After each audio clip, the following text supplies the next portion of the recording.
press because it happened exactly 24 hours ago, but let's just remind ourselves that Japan and Germany has been in the situation for a little bit longer. So there you go, the ever lower yield curve. Very good. Let us begin with placing where we are now after 800 Dow points in perspective. It is wonderful to do that with Russell Kosterich of BlackRock, their global allocation fund portfolio manager. What did you do yesterday? Did you look at Mets and Yankee baseball, or did you actually do something at BlackRock? Well, I hope we did something, but we actually did not trade a lot, if that's what you're asking. Look, we're seeing investors start to discount a growing probability of a recession, of the trade war metastasizing to a currency war. The question is, how much of that is already discounted into the price? Bond yields are going down, which tells you that probability is getting greater. At the same time, stocks have already corrected a bit, and outside of the United States, they're actually fairly inexpensive. I want to bring up an MMR right now. I want to put some historical perspective on this because I don't like the headlines I see of record low yields. That's not accurate. That's back to the modern day, but there was a previous time. Gary Richardson over at the history-based Richmond Fed. The Treasury asked the Federal Reserve to peg interest rates at low levels. This is the time of Guadalcanal. The banks agreed to purchase bills at an interest rate of 0.3% per year, substantially below the typical peacetime 2 to 4. The peg went on through June of 1947. We're back to the fiction of World War II yields. We've never seen this before, have we? Absolutely. You can go back even further. If you look at the Bank of England's policy rate, so now we've got an institution that goes back to the late 17th century, you've never seen the policy rate at this level. So this truly is... So what is the urgency right now for institutional officials, including the Streamlabs merch store is the best option for creators who want fully customized... is about trade. And again, how much of the trade uncertainty is affecting business confidence, investment, capital spending in a way that raises the probability. This is not just a return to the mean of slow growth, which is what people thought 3 months ago. This is something a bit more insidious, and that's the challenge for Mr. Powell and also for the ECB and the PBOC. But Russ, is it different? You know, if you're ECB, you don't have much tools left. If you're Fed, you're in a stronger position. I think that is an excellent point, and as my colleague Philip Hildebrand spoke about a few hours ago, this is the challenge for central banks. It is the most acute for the ECB because their policy rate is already deeply negative. It's creating enormous pressure on the banks. If you look at the European Banking Index, it's now undercut the December lows. It's back to where it was in the summer of 2016. It's not clear that going further into negative territory is going to be the right course for the ECB. Okay, so what does it mean, you know, if President Trump goes for Germany with tariffs, right, for car makers, and if Angela Merkel doesn't put fiscal policies in place, what does the ECB look like in 18 months? I think you're going to see the ECB use tools at their disposal. They're going to arguably get more creative, but I think you hit on the key word, which is fiscal stimulus. It's going to be very difficult for the global economy to start to rebound if the only tool that's being deployed is a further cut in interest rates. At this point, with yields where they are, it's going to be less effective than it was 5 years ago. Yeah, but to me, this is like modern fiscal portfolio theory. I mean, the president has affected a huge debt expansion as well. To Francine's good question on the degrees of freedom that we have, what are our degrees of freedom right now to fix a 1.9776 30-year bond? I don't see the optionality for these bankers. Well, I don't think that you have to fix the yield itself. I think the question is what is going to produce the best growth impulse. Now, in Germany, for example, there's a lot of room for fiscal stimulus. But what about the United States? I just don't see it. I think there's room. I think the question is, and this is the case in a number of places, is it politically feasible? Are you going to see it into the run-up into a presidential election? That looks unlikely. All right, thank you so much. Russ Kosterich there, BlackRock Global Allocation Fund Portfolio Manager, stays with us. In the meantime, Tom, a lot of the UK press, including our own reporters, are being briefed by the Chinese ambassador here to the UK. The ambassador saying that the Hong Kong events have gone way beyond peaceful protests.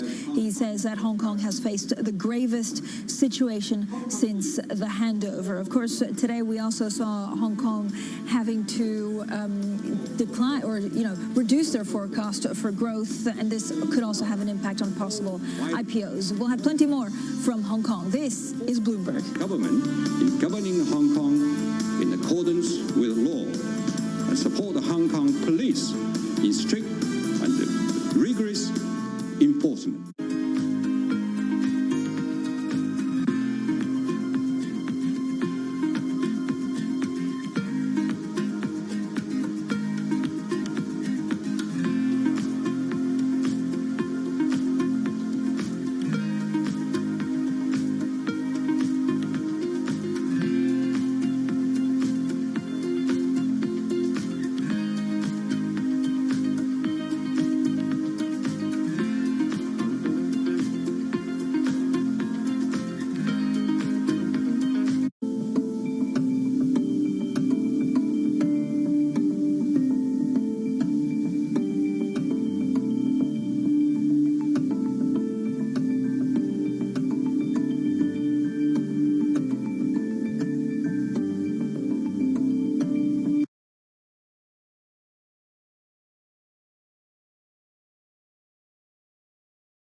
Rolls out of it to prosperity, and then a massive decline and flattening of yield curve, Francine, down to an inversion. The 2-year yield is higher than the 10-year yield in the United Kingdom. And of course, Francine, it leans towards the U.S. following shortly as well. Right now with us, Mike Gallagher of Continuum Economics is with us. We're thrilled that he could be with us this morning. And Adam Cole is with us with RBC Capital Markets. Adam, let me go to you before we run to Mike here. You're a foreign exchange guy. How does any currency react to the vanilla, the key curve inversion? I think, as in most things for sterling, what our currency is trading off is so closely linked to the probability of hard versus soft versus no Brexit that domestic economic fundamentals are having almost no bearing. So you see that in the data response to today's CPI, yesterday's labour market data. Sterling is just so completely sidelined by the probability of hard Brexit or not, that's really all it's trading off. Now, the yield curve may be to some degree doing the same thing, so you're seeing both trading off a third factor, which is less easy to observe. But my market is all about Brexit and very little else at the moment. Mike Gallagher, you write piercing short notes on these topics. I love your note on Argentina written in the recent hours. Give me your note on the United Kingdom right now. Is it a United Kingdom facing recession like Germany? I think potentially it's worse. We've got a 50% chance of a no-deal Brexit. You get a no-deal Brexit, you're pretty much guaranteed a recession in the UK, even if you get a managed no-deal Brexit, which would involve some temporary alignment of regulations with Europe and scrapping import tariffs into the UK. That would be a minus 1% recession in the UK. So you've got a very difficult situation. The other problem you've got in the UK is you're pretty much guaranteed that you're going to get a general election in the autumn. So you get a no-deal Brexit. There's a great incentive for Prime Minister Johnson to call an election and try and win a majority. If we don't get a no-deal Brexit, it's because Parliament have actually taken control and they've triggered a no-confidence vote and triggered a general election. So you might get some good news if there's a continued extension of the UK participation in the EU, but it's going to be quite quickly followed by quite a fractious general election.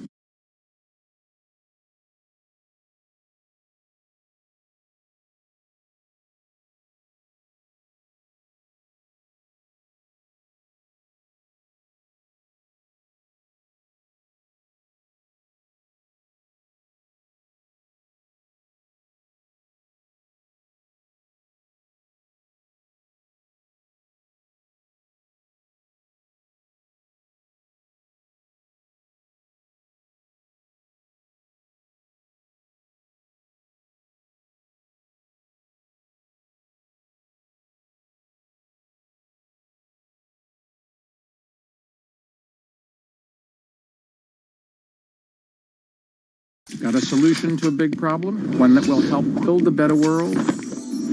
We want to hear it. Share your solution here with the New Economy.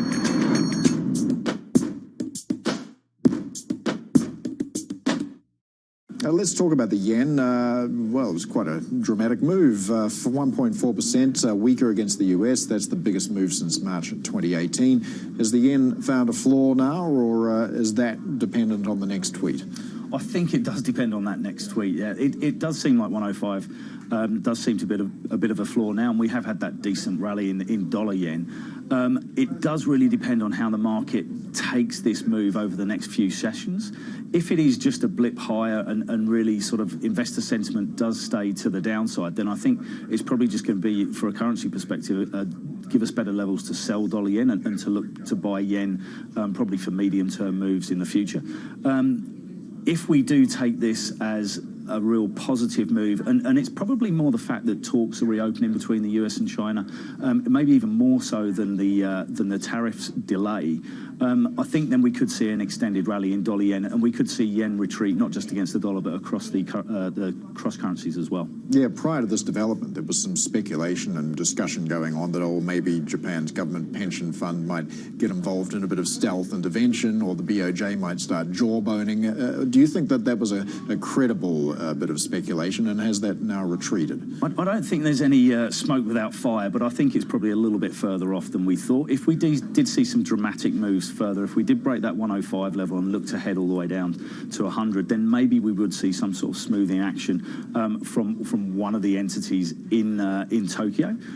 For the short term, I don't think we're going to see too much of that, but we are still in very volatile times. So if we do see really exacerbated moves, then I do expect to see probably central banks coming in, maybe not just in Tokyo and maybe not some of the bigger players, but even in some of the other currencies. But for the moment, we've been relatively stable, and I use relatively sort of in a longer sense.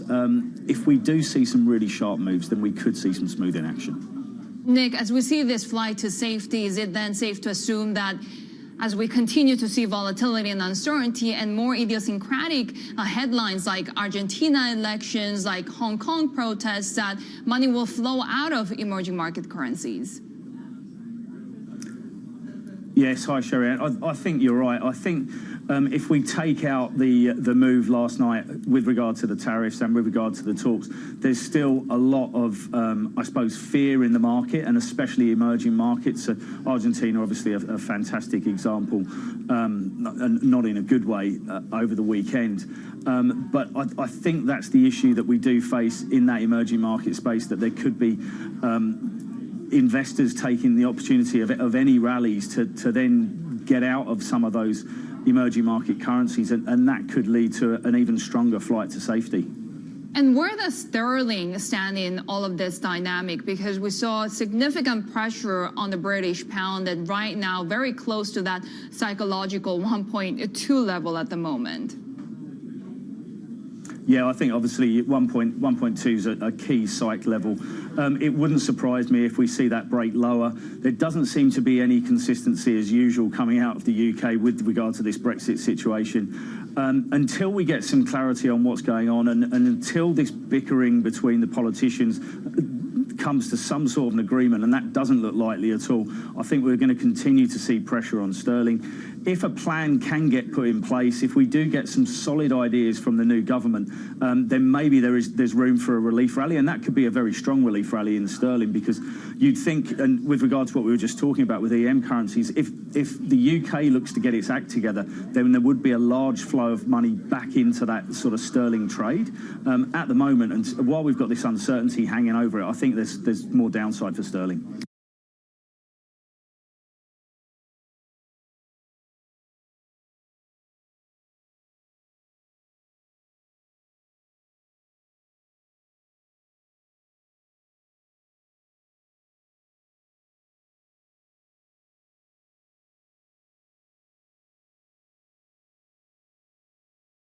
Got a solution to a big problem? One that will help build a better world? We want to hear it. Share your solution here with the new economy.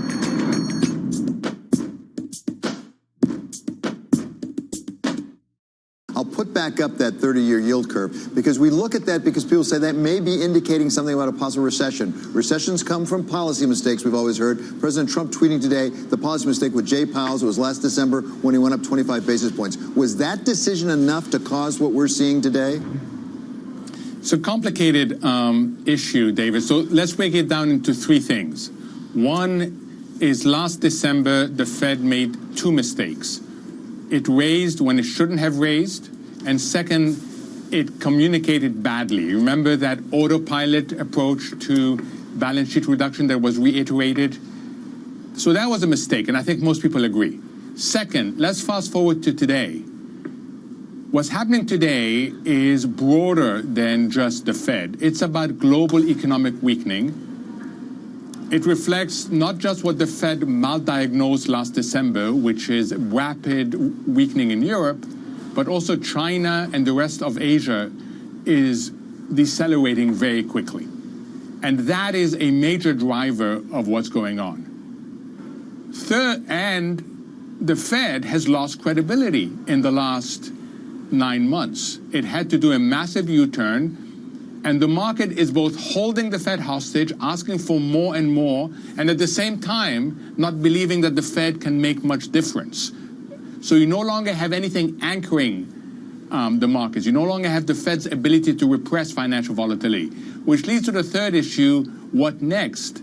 The answer to all this is not the Fed reducing interest rates. That's not going to help economic growth in Europe. That's not going to help economic growth in China. The answer is more pro-growth policies to lift structural impediments. And unfortunately, that's unlikely to materialize. And that's the big concern looking forward.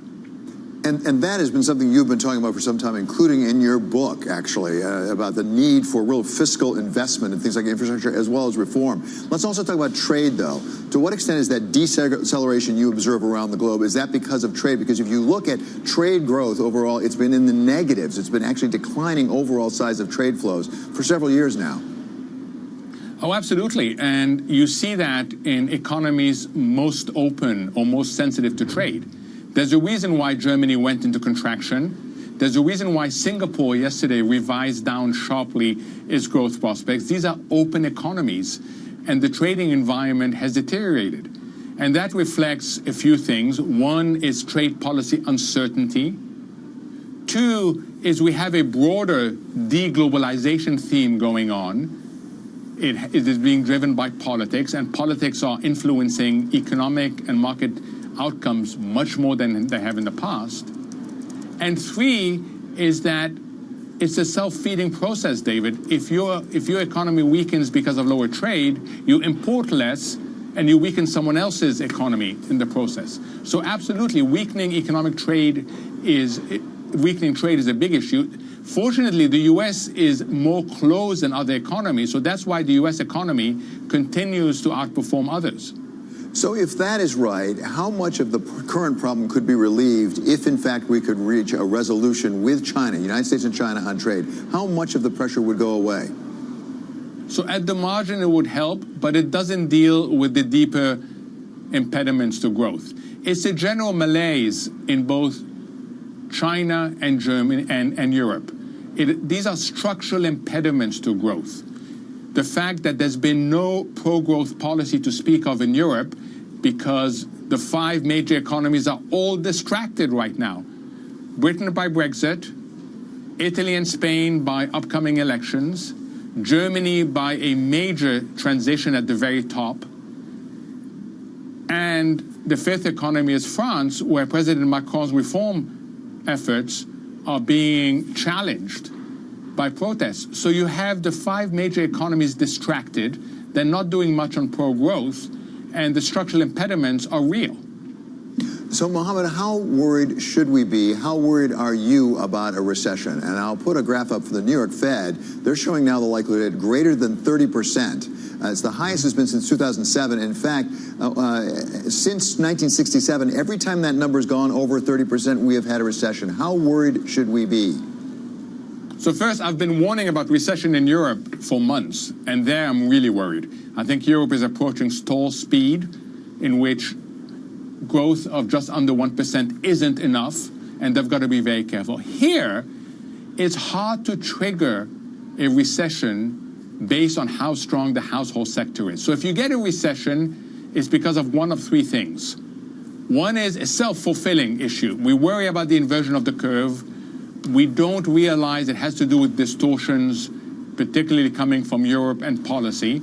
And then we get ourselves in a self-fulfilling cycle. That's the first risk. The second risk is a policy mistake.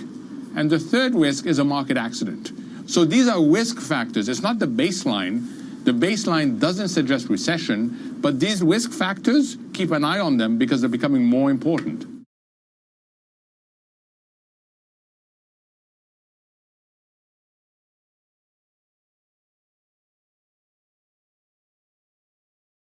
Got a solution to a big problem? One that will help build a better world? We want to hear it. Share your solution here with the New Economy.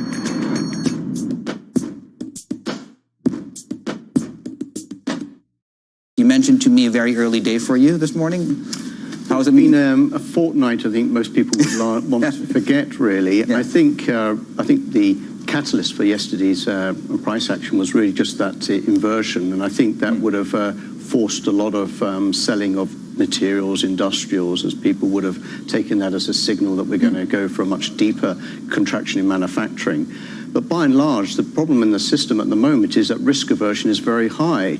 So the trade war has only actually reinforced trends of buying the dollar, buying long-end bonds, which again has plunged, giving then fears of a recession going even further into the United States. So we're in a bit of what was called a doom loop. We don't seem to be able to get out of it at the moment. And I think really, again, you have to bear in mind that August is always historically a very bad month for global equity. So again, we've got to take things into the sort of historical context as well. So what's the play? What was your morning call like this morning? How do I approach Asia today? I think the way I would say to people is that the Fed's probably hand is going to be forced because real interest rates in the United States are still positive. Everywhere else across the G7, real rates are negative, and the bond market is saying quite convincingly that they're going to have to ease. But what I have pointed out to people is that credit spreads remain very tight. There's no spillover effects into the financial system. Wage data in Europe, US, and even in Japan is very good. So deflation signals aren't there. And I would just point out that we are getting central banks easing into the slowdown. So again, it's not as if they haven't realized that there's a problem out there. Sean, given what you were saying about the low yield environment, obviously negative rates in countries like Germany, Japan, we've got a terminal chart that shows the differentiation between these different countries and their sovereign yields. Does that suggest that then you're just going to see more cash flowing into the longer end in terms of US treasuries? There's still an opportunity there for investors to take some shelter. Well, that's really, I think, a very good point. The US actually does offer a real positive interest rate in an environment, so it's one of the most perfect recipients of the carry trade at the moment. So unfortunately, that also causes the dollar to remain strong, which is terrible news for the global economy and really bad news for emerging markets. So, as I said, this sort of spiral effect at the moment is one that's sort of self-reinforcing and again giving pressure on the financial markets into believing that there's a very deep recession out there. So I think, ironically, the Fed's hand probably may end up being forced, or indeed we start to get the markets realizing that the economic data is nowhere near as bad as people think. Certainly the services side is still expanding globally.